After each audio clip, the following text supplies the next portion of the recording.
Hello and welcome to episode 62. Is it 62? I thought it was 63 of JagaVision. Behind me here is actually Erick Smith or Smythe. Should I say Smythe? Close up.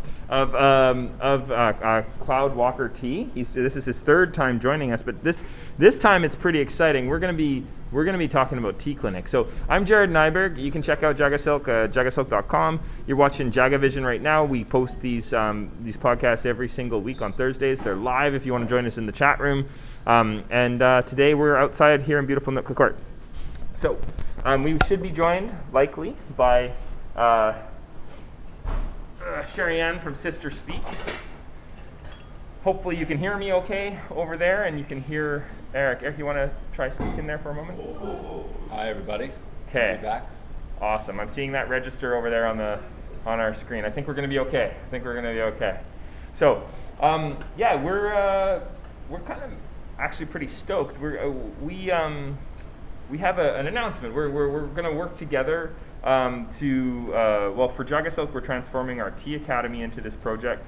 And for Erick, I guess it's formalizing some things that you've been doing for quite some time into a tea clinic. Yes. And essentially, you can go onto either of our web pages pretty soon. Is it live on yours? No, it's not live on mine. Live on me. My new website just went up on Monday. Okay. And there is a screen between us, so you probably can't hear it. I know restrictions are easing off, but we are still being careful here. So your webpage goes live on. It's up now. Up now as of Monday. As of Monday. Will you have tea clinic links on it at that time? Yes, once I figure out how to do that. Okay, awesome. So the Jane app seems like a very effective, very good app. Yeah, for people who know how to use it. For people, so that's kind of where we're at right now. So if you want to go on to Erick's webpage on Monday, my webpage is going to go live ideally this month. My new one. I have JagaSilk.com right now. You can go and you can book classes through our store, but it's going to be a lot more. It's going to be a lot better when you go and you click on our webpage. So if you're watching this video and it's not July 2021, but it's a little bit later on, then you will be able to go on to JagaSilk.com, click on Tea Clinic, and you'll be able to book classes. We'll also have ads going out for different classes that we're doing.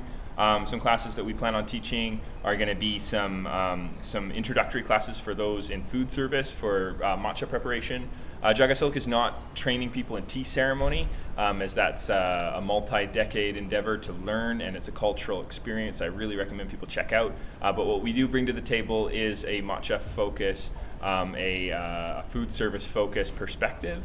While we keep respect for the tea, we want you to understand the chasen, how to take care of your tools, the chawan, talking a little bit about cultivars and farms and how the process works in Japan for sourcing good tea, and then sharing with you some processes for making it taste good. Trials and sort of a little bit of FAQs on what's the do's and don'ts in terms of storage, and that's one of our more popular classes that we teach, so look out for that. You want to tell them maybe a little bit about one of the first courses you plan on offering on Tea Clinic? The focus of Cloud Walker is primarily on pour tea. My background is in the sort of curating collections and appraising and vintage pour tea, primarily in North American Western market. Background was many years of study in Taiwan and Hong Kong, China, with several of the top sort of teachers. That's going back quite a ways now, and coming off of the most recent experiment was retail in Vancouver, and now we're coming over to Victoria to experiment with tea clinics. I'm doing one which is sort of an introduction to pour. Pour being incredibly complicated, we're trying to keep it fairly simple. And what I recommend for learning about a type of tea is just drink the best thing you can possibly get your hands on. Some people have different theories. Sort of what I did, and it worked out. And also I do a vintage one. One of the teas that's going to be part of that series we're going to drink today. It's a 1980 pour, which was featured on a guy, Tea Drunk Poe. Do you know him? Paul Rosenberg. He's out of well-known guy out of Portland. I sent him some tea a couple weeks ago. And he posted about it today, and he thought it was ripe tea. But when we drink the tea, we'll talk about why with small leaf varieties, particularly when you get into the 30 and 30 plus years, why there might be sort of a blurring of the lines between what's ripe and what's raw, and why there's sometimes even experts make mistakes. Another friend of mine in California, I sent tea out at the same time, got it at the same time, and he also thought, we're looking at it, well, it should, based on what you read, okay, this should be ripe tea, but it's not. But it's not. Okay, so we're going to have that. Why don't we start with that? Why don't we make some right now? We're going to do matcha. We should do matcha. You know, the matcha, Sherri Ann's going to join us. That's the only tea she has. So why don't we start with this? This is breaking one of the cardinal rules of tea. Are we going backwards? Yeah, so we're going from oldest to younger, which I would say has probably never been done before, ever, in the history of tea. Of course, no, but never. That's what the tea clinic is about. That's about right. It's about breaking rules. Breaking rules. So it's like having a sweet wine before a dry wine. We are moving backwards. How is this going to affect our palate? Are we gonna taste the matcha differently? Thinking about it from a different angle, maybe there is an advantage, because the one thing about matcha is that it is very aggressive on the palate, and so it will kind of cover over everything. So, whereas we have the benefit of Nootka Court of being close to the bug zoo, which brings some of our younger fans who might not be settling in behind their computers. They were cheering for tea. So normally, what the process for a tea like this, classical tea theory, you start with a lighter, more floral tea, and then like an oolong or a white tea, or beauty, something like that. And then work towards this as a second or third. Usually you start out younger and lighter, and then move towards darker and older teas as you go. But following convention has never been my style. Okay. So we're gonna. So yeah, that's the bottom right is to turn that thing on to. That's off and on. There, and the bottom right is hot hold. That one. That's the one. It seems to be at 98. That's close enough. We're in a good place. Okay, so I love how you say that you're going to teach basic classes on pu'er, but to me, this is just speaking of Erick. When Erick says he's going to teach you something basic about pu'er, he's lying to you. He's going to teach you some deep dive stuff. It's going to be good times. Well, define for basic. But we're gonna have fun here. So raw and ripe pu'er though seems to come up a lot. Shou, sheng. Am I pronouncing it terribly? No. Is that correct? Shou and sheng? Yeah. Okay. Sheng. Sheng. Thank you. Sheng. Technically, but I want to sing it. Sheng. People, for years. This is going back maybe 10 years, but people used to correct me about my pronunciation for pu'er. Okay. Like, remember how pu'er used to be the I still say it that way. Correct me. And which is fair enough. No. I want to say it. I want to say it right. Pu'er. Okay. I say it the lazy way. Pu'er. Rich. It's like rich and poor. It's pretty much the same pronunciation. Okay. Except that it's not vintage pu'er is not necessarily the cheapest tea. If you're good, let's say. Sure. Okay. So, yeah. One of those. No, I don't know. So there's stories of, I often, when I'm doing my sessions teaching the genres of tea, we do talk about sort of the order the teas go in, and when we're organizing things in our store or on our shelves, we like to go, white tea, green tea, yellow tea, blue tea, crimson tea, black tea, and pu'er is a technical black tea, although we call it dark tea in North America. Post-fermented black tea. Thank you, to be technically correct. What we call black tea in North America is called red tea or crimson tea at origin. So we're having a technical, what did you say? Post-fermented black tea? Yeah. Okay, all right. And then like champagne is to sparkling wine, my understanding is pu'er is to dark tea or to post-fermented black teas. People can make tea in this style, but if it's not from this region, you can't call it pu'er. Is that correct? Yes. Yeah. And there's something to do with the environment, the terroir, the molds that go around to cause that fermentation. But there's also production culture. And why is that? And why is it an appellation? The only area where there's some debate over that is with some of the teas from Burma or Laos, maybe sometimes Thailand, where the climate is similar. But it also seems fairly what kind of the modern world that there's that This is gonna be aggressive. that line. Hey, I'm into it. Let's go with aggressive. Okay, can I see it? That would have been fine for a regular gown. Okay. I can't do that. It's not because I'm worried about using extra tea. That would just be motor oil. I cheat. I have a scale. I don't believe in scales. I know. You did put on a Okay. on one of the previous episodes. I Yeah. showed Jared that I can. I'm allowed eyeball to it. keep this on this side, or how do we? How do Well, we you wanna do can. We can keep this as a. Why don't I show the camera? Sure. Or you want to show the camera? It's just right up there. Up a little more, right? Even closer you can go. It gets, it refocuses. There you go. So that's what we're drinking. Yes. Yeah, that does look like really small leaves. They are. And so this, in Chinese, it's called gongjian, which means tribute needle. So in theory, back in once upon a time, this would have been the grade of tea which would be offered to the imperial court, and the name sort of stuck. Okay. It's bud tips, so tippy in the English tea vernacular. Okay. Can you do me a favor? Do you mind putting your earbud in just in case our guest joins us? You're the only one who's going to know. Is she there? Sherri, are you there? Sherri, are you here? No? No? Should No, you it's give some backstory on that? Okay. Maybe our Yeah. third is not going to be joining us. You want to keep it there just in case Okay, it all beeps right. in? Sorry.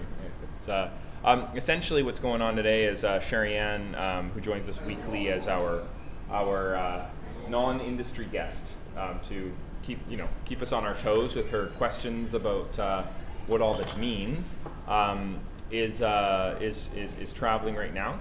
And she's doing her live stream, which she does weekly on the road from the parking lot of a Starbucks. She likes to steal their Wi-Fi connection. Good for you. And then she's likely going to join us to make some matcha if she can. She might even be, you know what? I feel like this tea seems to fill up fast. Right. I'll use your gutters. Okay. It's a wonderful facility. Isn't it? It has open gutters everywhere. Yeah, it's like it's wonderful. It's almost Yeah. medieval. Oh, I love it. places. Yeah, no, it works. The brick. We have the maple trees, and you can't see it, but there's a beautiful totem pole behind us. It's quite a nice space where we get to do these sessions. So a little bit more on the tea clinic is you'll be able to book classes. You'll be able to do these in-person sessions. While we're still in the midst of the pandemic, we will have this table here with the screen in between. You can't see, but this is plexiglass, and keeps us all in an open environment. So yeah, you'll be able to book classes and you'll be able to feel safe. We'll also have a virtual component, and we're working on doing something like we're doing right now, which is a hybrid component. I don't believe in drinking the rinse. Okay. Because I'm a purist. Okay, so what I've heard about drinking or not drinking the rinse is that the rinse is going to give you sediment that's going to interfere with your ability to taste the tea that comes out when for your second steep. Is there any truth to that? Why don't we drink the rinse? Well, classically in Kung Fu tea, you don't drink the rinse. One is, some people say because of dirt in the warehouse or fermentation residue. I would say there is a certain amount of bitterness that comes out. Is that caused by the sediment though, don't you think? Because there's I more think surface area. It seems like you get like an uneven extraction, and that's why you'd want to get rid of it so that you could just focus on the larger leaves for something a little bit more consistent. It's a combination of a number of things. Okay. But this is something that developed over the thousands of years of tea drinking. That does look like a. So right pu'er is my understanding. You were explaining on a previous episode, I believe it was you, talking about the piling leaves and doing sort of like a faster, almost composted effort to get it closer to what an old pu'er would taste like. Whereas our raw pu'er is a longer process and often I find tastes almost like a green tea when I have it when it's young. There'll be elements of that to my what is it? My amateur palate when it comes to these things. But this looks and smells very, very developed. Sure. And I could get in lots of arguments with tea industry people about whether or not this is ripe or raw. It certainly was aggressively stored, and it comes from an era when Hong Kong storage, Taiwan storage were very different than how things function now. Was it hotter and more humid? It was hotter and humid. Things were stored in caves, and there were various levels of storage. And until there was a fellow in Taiwan in the 90s, Deng Shihai, who came up with this book and said there are two types of storage: wet and dry. And of these two, dry is better. But he didn't specify exactly what that is. Right. And within storage, like this is coming from a time in Hong Kong when you'd have pretty much like stalactites of mold and caves and water dripping down on teas, and the conditions were anywhere from that, where you'd pull cakes out and they'd be covered in layers of mold and think like cheese. And some of those teas are fantastic, but it's not for everybody. Right. And I'd be so into that. And then you'd have it's hard to even get stuff like that anymore. But and then you'd have other teas which were stored in humid, high temperature environments like Malaysia, Taiwan, Vietnam was a very popular place for storage, which some warehouses were better, some were worse, and then people discovered that they preferred sort of a drier storage. Okay. Generally, those are the ones that were more valuable. And cool. Sometimes you can bring a tea along too quickly. That's why among collectors and experts, ripe pour isn't as highly valued to this day, and it's not. Until recently, it was sort of regarded as kind of a second-class pour, but it's really good. Interesting. So to clarify, when Erick's talking about aggressively stored, in case it's not clear from the description right now, that's essentially humid, hot environments, or more so than they would be now. Or maybe a certain wildness. You know, it's interesting though. I visited a facility in Italy. It was in Modena, and Modena is really well known for its balsamic vinegar, among other things. Yeah. And we went to a balsamic vinegar facility, like a very small one. It was part of this group of 40 producers that sort of brought up this idea of aging your balsamics back about 50 years ago. And so they have some really old balsamics. They're really into, in different years, putting it in different woods, so that you put it in maple, you put it in alder, you put it in oak, and all of these different woods are going to add different characteristics to the development of the balsamic. But what was really interesting, of course, and I think this comes up with kombucha, it comes up with your pour, is this idea of the forced fast ferment being so much less delicate than the slower careful fermentation. But this is where I'm starting. I'm trying to bring this in to relate to what we're drinking right now. Yeah. Is there was this idea that if you store balsamics in a very carefully controlled environment, you get a much less complex flavor than if you keep them in an attic, where they go through the seasons of hot and humid, cold and almost freezing, constantly, like these big changes. Yeah. And this is not something you would want to do with wine, but it is something that they purposefully do with balsamics because they believe that it makes for a better finished product, is having this wild variation from season to season and year to year, and letting it travel through that. Do you find that carefully controlled storage environments actually produce an inferior product when you compare it to these older ones that might not have been stored in the same way that they are now? Each storage environment, each cellar is going to have its own unique characteristics, and I know of facilities where they have very tight temperature controls. They'll have the technical term is natural fermentation. So natural fermentation is kind of like you allow nature to do whatever it wants. Allowing the seasons, depending on where you are in the world, to affect the tea as it does. And then the other is where you would never have, this is driving me nuts. You would, It's producing an echo in my ear and making it slightly more Oh, difficult. no, You might want okay, to find out if okay, Sherri okay. is joining us, because Yeah, I'm going to be a lot less coherent. Yeah. It's not just the tea. Why don't Although I plan on being bombed in about 2 more cups. Right. Why don't I set up here, and I will see if I can't. Yeah, 自然发酵.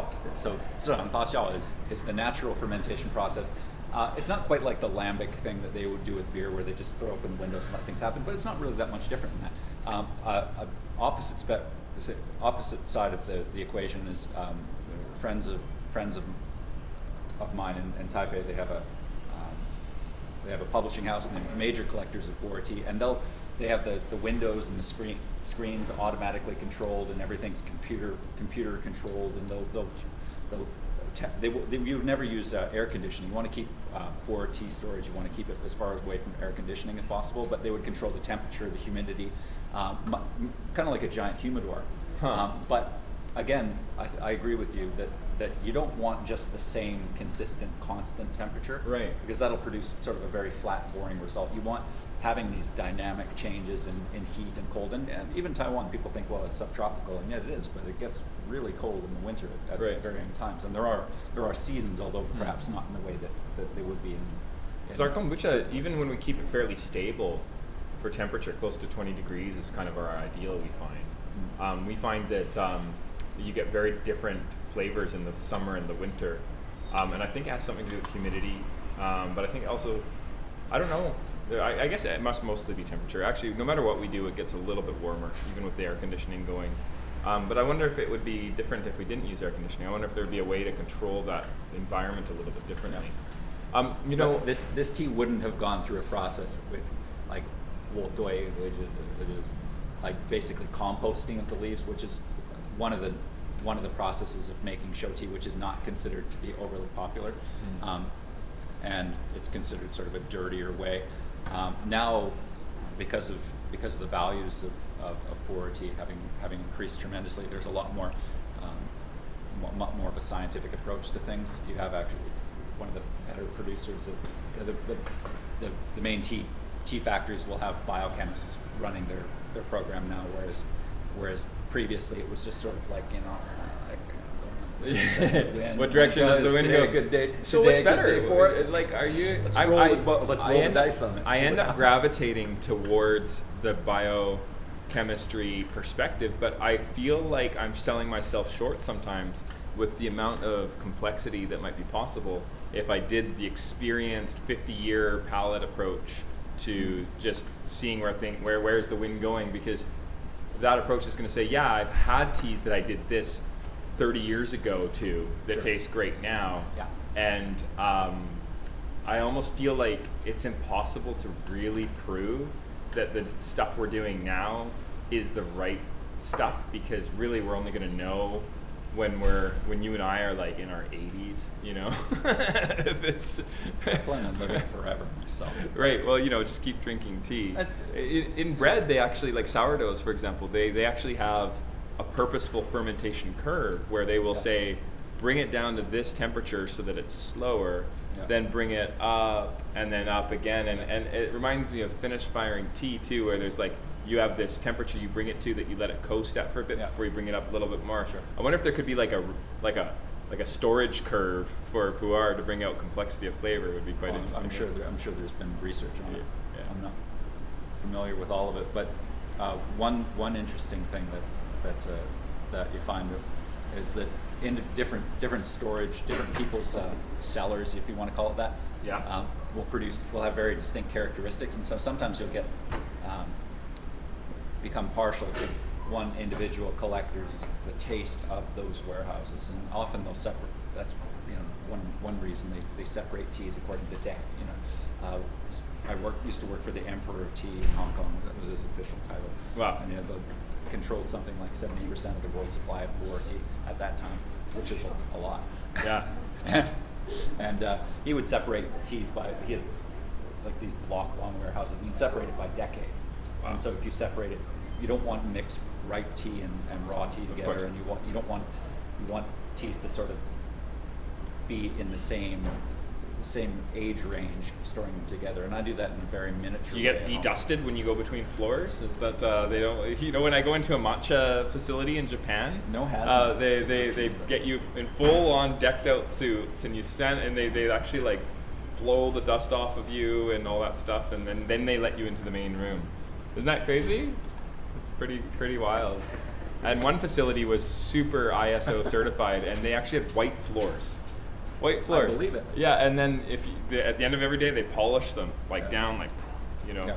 One reason I sell my teacher's tea is he's also very famous. He's in not quite the same volume of collection of Mr. Bai in Hong Kong, but also very famous. Like he does tea parties all over the world for like 800 people at the same time. Like 1,500 people, I think, is sort of His thing. having tea at the same time. And I studied with him more like this, and we were doing once a week. He'd do sort of 40, 50 people at that time, and things have progressed. Everything in China is bigger. It's like, you know, they say everything's bigger in Texas. Well, they got nothing on China. 1,500 people in a tea party. Yeah, that sounds pretty awesome. But I'm very partial to the tea of his warehouses and all of the different teas. So if you have some of these older great teas, those will affect the other ones which are in proximity to it. Right. It sort of reminds me in some way like when I was in India, they'd go to a village and they'd say, well, you've been using the same culture to make yogurt for 500 years or something like that. And it has an irreplaceable taste. I'm sure that's like that with certain breweries and cheese makers. 100%. Like the balsamic vinegar place. or in Japan making Sake? making tofu or something. Or Miso, tofu. Tofu is anything a little fermented. different. Yeah, tofu's not fermented. It's but something I'm thinking. Miso, soy sauce, sake. Yeah. We got some excitable fans running around upstairs. Okay, so if we were going to talk about, I have a pretty tight timeline today, so I got 22 minutes. We also need to make matcha. And we do, but I wanted to, before we do that, I want to enjoy this. And just so you know, you need to spend time with this kind of tea. And this is not adequate amount of time when we're saying 40 minutes. It's nice to be able to really have a journey with it. And I want to say there's some really beautiful soft textures, some creaminess that's really making a big difference. Yeah. There is a little bit of pleasant tannin in the finish. It's reminding me of, have you ever read that? There's that famous way of talking about pu'ers that's, or not way, but there's like they call it red seal or something, like red label. Yeah, and it's just, whenever I have that, I always look forward to this creamy flavor is what I end up having with the stuff I've had. I'm an amateur when it comes to this stuff, but the color reminds me a little bit of what I've had. What is that? I think we've talked about this before, but it's gone out of my brain. Is there any connection between what we're having here and that color and creaminess that I'm associating with that red label stuff? You can say no. It's a relationship. Okay, they're both poor. I like teas like this. To me, it registers very differently than Red Mark. Within Red Mark, there are a number of different Red Marks. There's the famous 50s Red Mark, which I find is a bit more floral, a bit lighter, even a bit more astringent. It's certainly, that's a $250,000 tea Right. for less than a pound. Might be a little bit. So if This is a little bit less, but it's still wonderful. are you selling this? Is this gonna? This is we're on- selling. What is this called? If I want to go and buy So this, this on is the 1984 raw pour. I'm calling it raw pour. I'm going to get in trouble from that. Well, I won't get in trouble for it. Okay. But I may have some debate over it. But call it a raw pour, aggressively stored. right. And teas like this, I have a number. Teas on this website. The earliest one is from I think 1968 or 69, and then a couple of teas from the 70s. They're not on the site yet, but will be coming on. And I'm introducing a concept. I'm calling it single experience teas, where you offer the opportunity for people to buy, say, 10 grams of a given tea, which is enough for 1 or 2 pots, depending on how you make it, and that will yield, let's say, the equivalent of a bottle of wine, a liter, roughly a liter and a half, depending on the tea. And teas which otherwise would be extremely expensive were you to try and buy it by the pound. Right. But that's an interesting way of doing offers, and in China they'd say, like these teas, you drink a pot and there's 1 pot left less. But is this going to be requiring you to break the cake? Like, isn't there? No, this is always a loose leaf. Okay, that makes sense. If this were a cake tea, it would probably be 25 grand. That's fun. That's awesome. That's really interesting. So, So I do you have a preference? Save money. Do you have a preference for a cake tea versus I feel like we could. Well, cake teas often are better. Loose leaf teas are a way to access some very, very fine teas, which for a different price point, it's because of the collectability aspect of the cake, especially with papers, and if you the big collectors know where, for all of the old teas, they pretty much know where they all are in the world with few exceptions. It's kind of like the art world. Like, they know where all the Van Goghs are, except for, one might come on the market every once in a while, but is it genuine? Who knows? And that the odd unicorn does come out of the mix, but generally they know where all the blue marks are and all the red marks are. And Okay. every once in a while there is some old guy that comes out, pulls something out of his closet that makes people just go. I had the last time I had the red mark that was really interesting to me was actually at your old haunt in Vancouver. Yeah, I think I bumped into you over there. It was really, really good.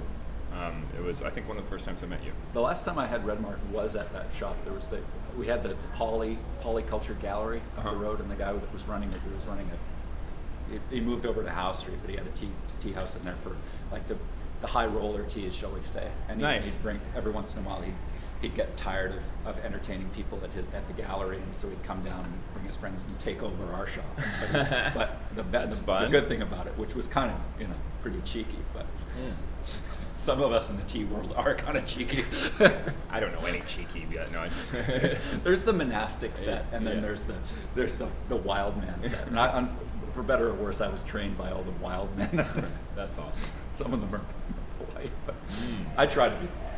I'm gonna let's wrap up this session of our little introduction to the tea clinic. But if somebody was to, so it's going to be called a 1980 puer on your website. Yeah. If they were going to take a class with you to discuss something like this, do you have a name for that class? Ancient tea, or I can't remember. I believe it's Introduction to Vintage Tea. Introduction to Vintage Tea. What can a person look forward to when they take that class? It would be set up similar to the way that I was introduced to these types of teas. So we'd start with creating contrast is one great way to make strong impressions in the mind and in the palate.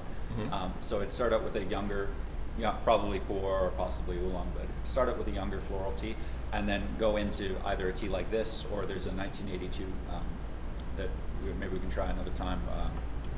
1982 Tianhong, which is also really amazing. So they can look forward to a couple. And just to give you sort of a couple of goalposts. Okay, this is where it's starting out, and this is where it's going to, given enough time. And nice.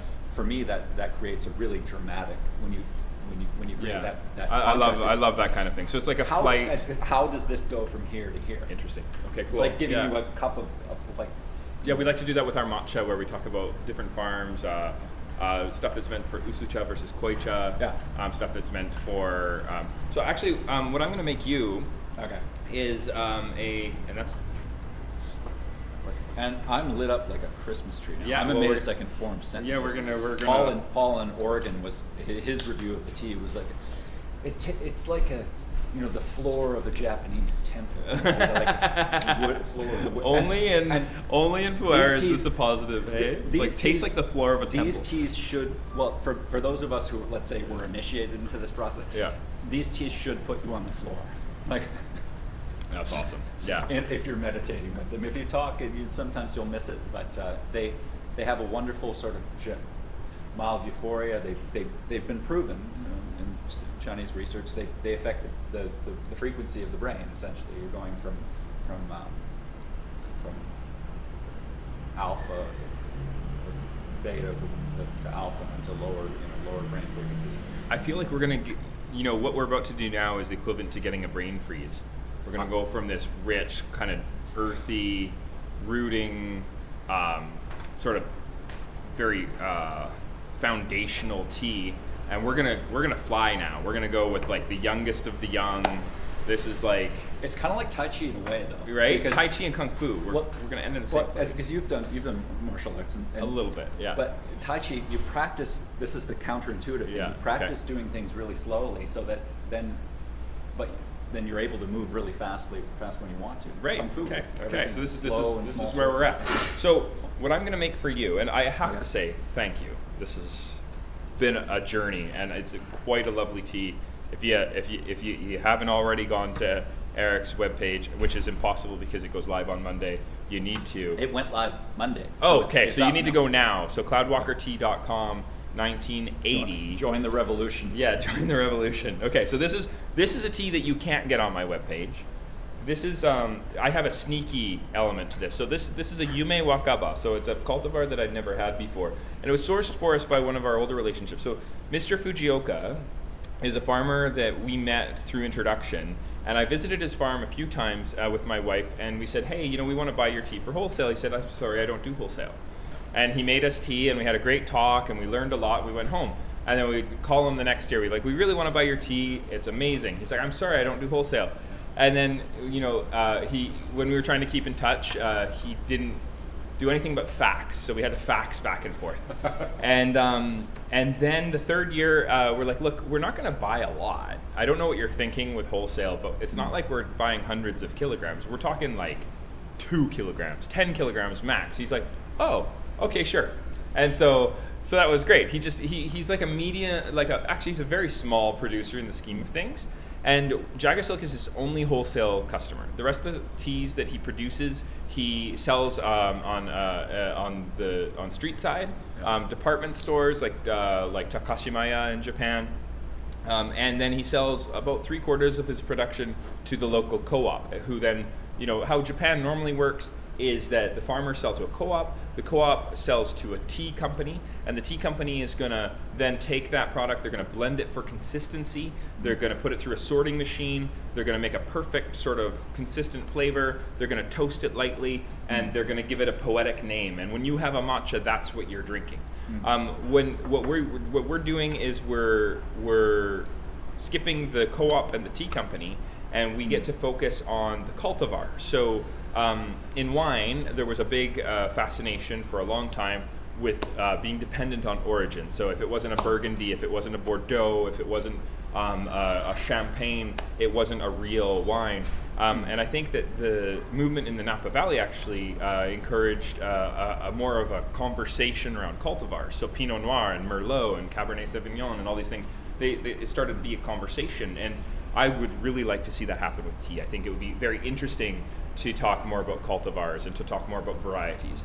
And so we're always asking Fujioka, hey, anybody with an interest in cultivar? And he actually grabbed this for us last year, but it was a little bit pricey, and the pandemic hit, and we stopped buying anything from him for a few months. And he felt kind of weird about saying, hey, I put this stuff aside for you. He just wanted us to go through what we'd promised to buy on contract. So we were like, you know what? I asked him about it this year, and he's like, I still have it. So this is a 2020. This is not a 2021. I should, by all rights, be showcasing a 2021 matcha because that's where we're at in the season right now. But this is exciting because Fujioka found it for us. It's a neighboring farm. So he doesn't give us, it's kind of funny, when it's his neighbors, he doesn't give us their name. So we have to say by Fujioka. But it's sourced by Fujioka. He didn't grow this one. But I do know that it's not been sprayed. And I only, one of the things I do is we have a matcha subscription. So if you join it, you get fresh matcha milled. And it's like getting a magazine in the mail, but you can drink it. And you get this like basically fresh milled matcha to your door every month. And if you're on it for more than 6 months, you get access to these special selections. So we get to be like, hey, try something really, really different. So this is not a matcha that you would say is like a competition grade matcha. What is exciting about it is that It's ceremonial grade. Well, thank you. Yeah, so, Is that considered an inside joke? because matcha is a ceremonial tea. So whenever I see ceremonial It's all grade, ceremonial grade. Right? That's how I feel. So I'm like, okay, but it's actually there's a lot of things in Japan that get reverse imported. So you actually see some people starting to talk about it that way, but only when their market is other countries. They wouldn't talk about it like that domestically. Does that make sense? Sure. Yeah. So this is a lovely cultivar that I'd never had before. When this was fresh off the mill, it kind of blew my mind. I'm gonna make it with 2 grams of tea. I like to put it through a sieve. Normally the sieving of the matcha is done beforehand. Yep. They put it into a natsume, and then they don't use a measuring spoon. They use a chashaku. And those watching, somebody will be like, hey, you let metal touch your tea, you fiend. But I really... Don't worry, it's pure gold. There you go. But I'm okay with that. I believe that you should, if you can sense an energy change or a flavor change because of your tools, then make that change. But if you can't taste it and you can't sense it, why make the change? It's a very selfish worldview, perhaps, but that's what I do. When somebody is like, hey, it would taste better if you do this, I test it out. I do side by sides, and if I agree with them, or if I think it makes a big of enough difference, I'm going to go ahead and I'm going to do that. Without you actually holding the bowl, can you smell that? Dry aroma's pretty wild, hey? Yeah. So 2 grams. Again, I get my fancy new little thermos here. Can I buy those on your website, Jerry? Very, very soon. So I'm at 70 degrees. Feeling good. Feeling good. That's a little bit hot. Yeah. I like it to be closer to the only correct temperature is 72.3 degrees, isn't it? That's right. Yeah, how did you know? Yeah, actually we like to go to 60 for anything that's from Kyoto. The reason for that is Kyoto lightly steams, and they're more fragile. It's all about aromatics and nose. Whereas if you go down south, they steam a little bit deeper, and there's more of a development of the sugars, and therefore you get a more, it's a deeper flavor. Yeah. And it's more forgiving with hotter temperatures. It's actually more ideal to use a hot temperature like 70 degrees in the world of matcha, right? So anyway, I'm gonna burn this a little bit. It's gonna bring out some bitters, I warn you, but I don't have much choice right now. So, looks like we're not gonna be joined by Sister Speak today. That's okay.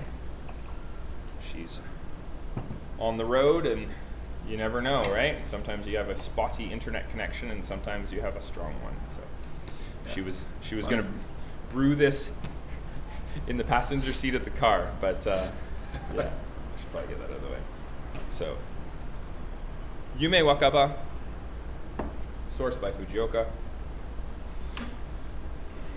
It always is easier to whisk if you stand up.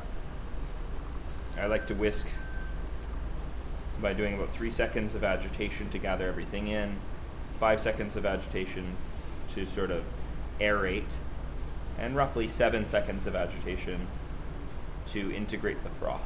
And you can go on our webpage and click to some videos that bring you to how we make traditional matcha. Again, many different techniques. Ours is inspired by Urasenke, one of the 3 major disciplines. How long would you say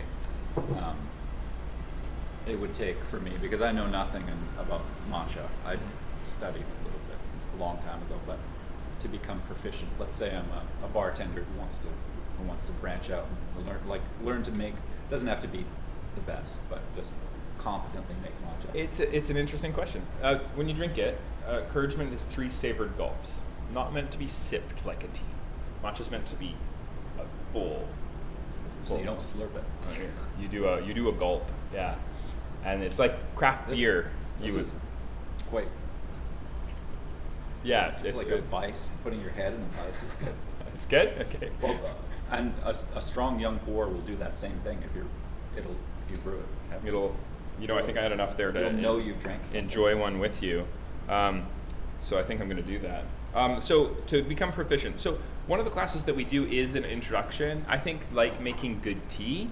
If you're weighing your tea, you're weighing your water, you're controlling your water temperature. I know you're not really as into that, but like I control it. I just don't need a scale or a temperature. I understand, but that comes with experience, right? So it depends on what you're asking me. Do you want to be able to make matcha with that level of ability, or are you content with making it like I would suggest somebody make it, which is measure everything so that you can be sure? Like, not everybody needs to become a Jedi in order to turn but on the lights. Honestly, though, that's the perspective that we take. Is which one do you want to Yeah, do? we supply a lot of wholesale clients, and the reason why we weigh everything is because we want our product to be consistent, Sure. regardless of whether it's served by somebody who's a Jedi or who is just learning, an apprentice or a Padawan. We or had the whatever. shop in weigh out containers with Yeah, and that helps, right? Mostly And then, for other people making tea, because they would second guess themselves, and if you're second guessing yourself, then about temperature or about the amount of tea that you're using, or you're making It a comes mistake, through, right? Then Yeah. can create larger mistakes. Whereas Totally. if you have someone who's tremendously experienced and is basically running a tea shop out of the goodness of their heart, which was pretty much what we did in Vancouver. You're welcome, Vancouver. Yeah. I'm not getting it again. then like a wholesale client and somebody who wants to sort of study at home That's the tea are talk. very different. And the wholesale client is similar to maybe the staff that you would have had at your tea shop, right? So what are the things you can do for them? So to answer your question, I think it's pretty fast to learn how to make tea like this, if you're willing to control the variables. And the four main variables are amount of tea, amount of water, temperature of water, and extraction time. The most challenging part is, I think, getting a nice creamy froth. That takes depends on the person. Some people get it right away. It took me a year to get a nice froth, and it was because I learned that I was whisking on a slight angle. So I was holding the whisk rather than perpendicular. I was beating it like eggs. And what that did is it spanned the liquid, and it didn't allow for a concentration of the sort of the movement into the center, and there was no rolling and adding of air, and therefore I was unable to achieve that Are creaminess. we trying to that I achieve want. a certain bubble size? Yeah, you are. You want to get it so that the bubbles are invisible mostly, like they're just like It's like a foam. It's like a foam, cream. a very the bubbles should be like very well integrated, and some people really think that's only possible with like 100 frond whisk or something like that, but a lot of it has to do with technique. And when I'm talking about moving between different, I wish I could get this in there. Go ahead. So if I'm up here and I was going to whisk for you, there we go, okay. You would whisk in the center to gather everything in for 3 seconds. Then when you're whisking in the middle part, you're adding a lot of air. And again, it's perpendicular like a pendulum. But some people start digging as well. They'll like dig and they'll do long strokes towards themselves but short strokes away. And that's problematic too.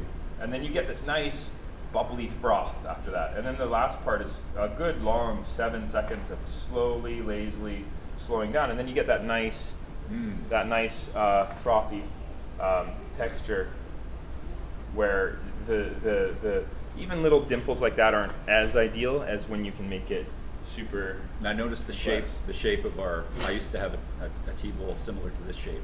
Okay. It broke on my return shipping things back to Canada, but the shape of teacups, teapots obviously affect the results. Can you believe this is organic? I can taste it. Okay. It's so hard to find good organic matcha. It really is. It's like super challenging. I even gave up on it at one point. Sure. Yeah. Well, it's an even greater challenge is can you find organic green tea in China? And the answer is probably not. Because even if you're growing it organic, are your neighbors? And there's some debate if you go into deep in the jungles of Yunnan, can you find something and turn it into a green tea? But if you're talking about like Longjing or something, or Dragon Well, not going to happen. You know, that's that's kind of the argument against organic in general too. Yeah. And it's like, how much do you trust it? I like to tell myself, you know what, it's probably cleaner if it says organic than if it didn't. Not always the case, but if I'm going to buy from a large company, I like to kind of commit to that. Smaller companies, I have a little bit more wiggle room. That was the part of the training with with the type of tea that I did was we drank a lot of particularly old tea, which predated the use of pesticides, but also younger teas which were very pure.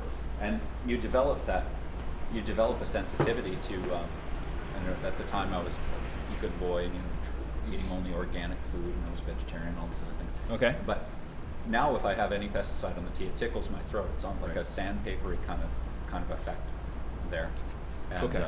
And so I don't rely on organic standards myself. I can tell. Kind of certainly. pick up on it. But I can send my my samples to you instead of the MB Labs in Sydney. You can be like my but I expect it's good enough for me. It might not be good No, enough I for expect customers. percentages. I want to know percentages of contaminants. I want a full report. Yeah. Well. I'm just kidding. No, but that is awesome. That is actually, it's good to be able. I was having tea with a farmer in Mandokoro, in Shiga, Japan. I brought her some tea from a farmer that I really enjoy down in southern Japan, and she tasted it. And she's like, terrible. It tastes like fertilizer. She said. Come on. Okay.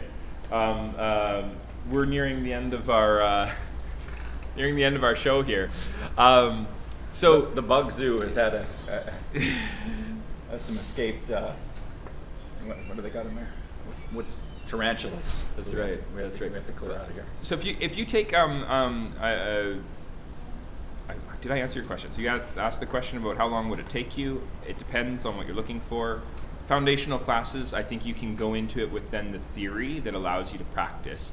Depends on how much you practice, Yeah. and then you can get good at it. Because I know food. And then review and come back to the videos. And I think that you can keep learning forever. So it doesn't ever end. You're always going to get better if you try and if you sort of put time into it. If you just do it every once in a while and you just want it to taste good, you can get some basic stuff down, I think, with about 3 months of attention. But I think that it's decades to get it to be really good. And I think that intention plays a big role. I think that people get so fascinated with whisking quickly that they over agitate or they are stressed, and I believe that you can taste that when I talk about the 4 variables of amount of tea, amount of water, temperature of water, and agitation time. But honestly, that's just to get people to focus a little bit. I think that the worst tea is tea that's made without conscious attention. And so I really believe that makes a difference. And so when you have to weigh things in a cafe, I believe those young folks or older folks, whoever's making it, are going to pay a little bit more attention, and it's going to taste better as a result. So yeah, I don't know if that answers your question. I do have 3 courses though for matcha that we do. We call it Matcha Apprentice, or sort of Introduction to Matcha Preparation in Food Service is our other name for it. Matcha Journeyman, which is kind of next level stuff where people, we are very much into the cafe industry, so latte art becomes a part of it. We do teach people how to make a craft matcha latte, which, for people watching, they might think we're horrible for doing so. Dairy and green tea, you horrible people. But I like matcha ice cream, so whatever, I'm sorry if I'm not a purist. I want it to taste good. But I won't just, my personal preference is to drink like we're having right here, traditional matcha. It's been a journey, but we've encouraged people to enjoy it that way at the tea bar, to the point where that at our tea bar is the more popular drink than a matcha latte. That is not true amongst our cafe customers. They're going to sell more matcha lattes than they are going to traditional matchas. Yeah. Can you recommend a good smoothie grade matcha? We actually got rid of all of our smoothie grade matchas. We used to have them, and I would encourage people to have them in smoothies. And I know it was a joke. How can you tell? Yeah, but people would always go for it. I think that cheap matcha is a race defeat to the purpose, though, mixing it in with it's a fruit race and to the things like bottom. that? It's a health tonic as well, right? So there's a defeat the purpose. I think it depends on your purpose. Like a supplement. Is your purpose a cultural moment, meditative, flavor journey? It does defeat that purpose. Is your purpose health tonic? Good for your sort of your nervous system, enjoying sort of those healthful qualities. I think it can be a positive contributor in a smoothie. Do I put matcha in smoothies? Not that often. I drink it so often on its own. Some people hate it. They don't like it because they burn it all the time. They put in hot water and it's old, or they're getting really cheap matcha and it's just flat out unenjoyable. I would way rather have a smoothie grade matcha in a smoothie than I would the way we're drinking it right now. Yeah. Well, it's an important service. At least having the option. Some people just want to go to go to O5 in Vancouver, or come here and sit down and have the matcha made for them by someone that knows what they're doing, and not have to learn how to do it themselves. And I think that's perfectly fine. It's true with the pu'er as well. Absolutely. People that don't want to learn that, but I think there's something really beneficial about putting in that time and learning it. And I actually, personally, I like both. I love to be able to make my tea in my shop or at home, but I love to go and visit places where I feel strongly that I'm going to have a great experience, and I just have so much fun. The Chinese tea shop, O5, Green, what was it, Green Treasure? I had a wonderful, fantastic tea there. There's a lot of really nice tea shops around if you search. But the advantage of this place, which I'm biased, of course, but you can have tea here, and then you're right at the Inner Harbor. You just walk out. Just walk out. The Empress, there's the harbor. And tea it's going to taste so much better that way. Yeah. The atrium's already fantastic. Right? But yeah. When you have these experiences, sort of like leaving the traditional tea hut in Japan, where you're sort of in the dark. This is like you're in it. Dark, yeah. And you it reminds me of Europe. Plato's cave, and everything suddenly. When you go into these like random alleyways and you come into these beautiful restaurants, it's sort of. Whereas if you walk out of Daniel's shop in Chinatown, sometimes it's a little bit like sometimes it it's gets fun. a little bit. It's fun. It's different. He definitely transports you. You go in there and it's a transport for sure. But yeah, you walk out and you're back in reality. It's in a kind of a rough part of the city. Which is indie and cool in its own right. But yeah, definitely you're gonna have a different experience walking out of my tea shop. Okay, so we're coming to the end of the show here. Erick, did you want to have some final words for the viewers that are watching right now, and maybe just say goodbye, or any thoughts on the tea before we leave? I've enjoyed this experiment. I like doing new things, like drinking old tea and then having matcha. I've never done that before. Very interesting. I like the idea that it's developing with this tea clinic. There's a lot can be done, and I look forward to this new phase of with Cloudwalker being able to offer some teas, much like what you're doing, where you one of the reasons why I think a lot of why tea hasn't assumed its position as this really dominant beverage in North America, particularly in the last number of centuries, that the quality wasn't quite where it is now, or the potential for where it is now. And I think a lot of companies, but some of us more than others are reintroducing some of these really top tier teas and providing teas that deliver an experience which is very eye-opening, and it's a very special time to be around in tea. It's been going on for a while, but to be able to give people the chance to really change their minds about what's possible with tea is very, very fun. I know I can deliver that. I know Jared can deliver that, and so it's gonna be a fun collaboration. Yeah, the parallels in wine and specialty chocolate and specialty coffee and specialty cheese and specialty vinegars. I love these craft processes, and it's a really beautiful industry to be a part of. The really wonderful thing about tea is definitely that cultural tradition, the age, the history, there's the communal element, there's the fun, but yeah, I think it makes a big difference when you just get these really amazing flavor experiences. So looking forward to bringing that. If you want to go on to, we should probably set a date. When are they going to be able to sign up for a class on your webpage? What do you think? What's realistic here?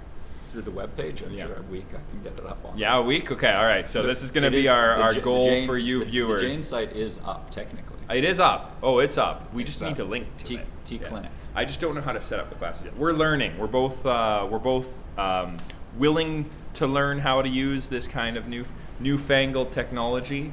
but it's a process. So we're almost there. Or if you have Jared's number, we'll put it up on the screen. You can just call him and say, look, we want a class. I want to be there for the class. That would actually and honestly, probably happen faster. That would happen faster. If you're watching this and you're in Victoria, come to the tea bar, say, I want a tea clinic class. We will figure it out with you, and it's going to happen. And then in the future, I often hold tea clinic classes on Mondays virtually for my wholesale clients, and a number of the general public participate in these sessions. So looking forward to making this process a little bit more visible for those of you who are watching. So hopefully you're watching this in a couple months from now and it's all working and beautiful. But the tea clinic concept that Eric and I have been working on for some time now is going to be collaborative process between JagaSilk and Cloudwalker Tea. We hope to include other instructors and aficionados at some point in the near future, but we'll see how that goes. This is our test. So thank you for watching, and I think that's a wrap. Okay, Yeah. Awesome. You take care. Have a wonderful, wonderful day. We'll see you next week, or at least I will, for JagaVision episode 63, Thursday, 1 o'clock. Thank you.